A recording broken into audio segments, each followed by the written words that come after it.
Hey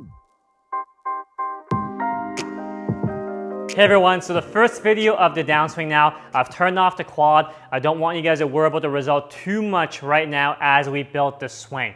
So I really want you guys to make sure we move properly to start. So one very common mistake I see a lot of amateur golfers do when they start the downswing is they try to get their weight left very early. I'm going to talk about this more on the swing catalyst first. I'm going to show you the pressure shift later on as you try to create more power, but for now we're just going to go over how it looks. So from the face-on view, I see a lot of people try to shift their weight. Don't worry about the weight shift. You can see if I shift my weight right, if I shift my weight left, it's a very lateral movement with not much rotation. We don't want that. The more I shift my weight left and early, the less I'm going to be able to rotate. So we don't want that either. Golf being rotational, we want to be able to rotate in the downswing, so don't try to shift your weight early to the left. We don't want that. So how are we going to start this downswing? We've talked about loading into the inside trail side, 80% pressure into the inside trail side, inside trail heel. From here, you can see the trail leg has lost flex. The trail leg has to lose flex and straighten without locking out, and the lead leg picks up that flex. We've talked about it in the downswing as well, so in the half swings, where we let that trail leg regain flex. That is exactly what we're going to do. If you are someone who steps into the lead leg too early, you can see this trail leg stays very straight. We don't want that. When that happens, you try to turn, you can't, then the trail heel lifts up very early. You start early extending, humping the goat. All those bad things happen. We don't want that to happen. So for us to regain flex in the trail leg properly, we have to feel like we stay on that trail leg for a little longer. Whether you have to feel like you stay 50-50 between trail and lead, 60 on the trail, 70 on the trail, 80 on the trail. Whatever it takes for you to make sure you regain flex as you turn. You can see my pelvis is, my lower bar is turning, my trail leg regains flex, and by the time my pelvis is facing the ball, both legs are the same flex. From the face-on view, you can see when I do this, I don't have much lateral movement. We want to feel not much lateral at all. We may have to feel zero lateral. So what we don't want to see first move is this. That is tons of lateral. That's not trail leg regaining flex. If your trail leg regains flex, you can see I stay very centered actually. I may shift to the left or my lead side a couple inches, but we don't want it to be massive.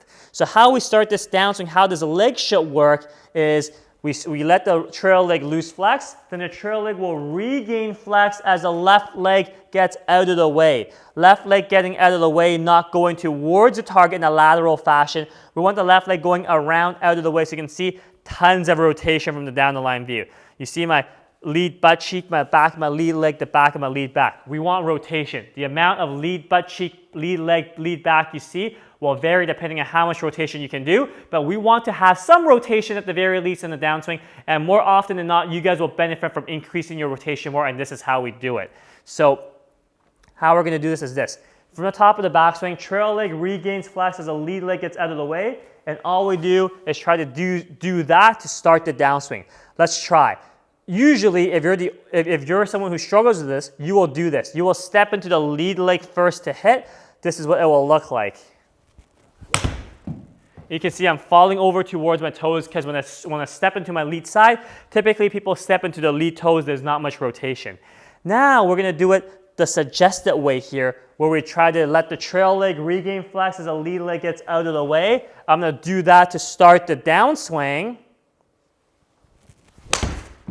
And you can see way more rotation. I actually lost a little bit of balance towards my heel side, but that's good. It's different. You guys will probably lose balance towards the heel side away from the ball. I'd much rather you lose balance away from the ball rather than towards the ball, because at least I know you're rotating around, which is good. So let's do one more. Trail leg regains flex, lead leg gets out of the way, and then you go on your finish as is for now. So let's try. Decent backswing, trail leg regains flex, left leg gets out of the way. And you should be able to see much more rotation through the shot, which is what we want to start trying to build in this downswing. So this is step one of it, making sure your legs are you're letting your legs regain flex properly to start the downswing.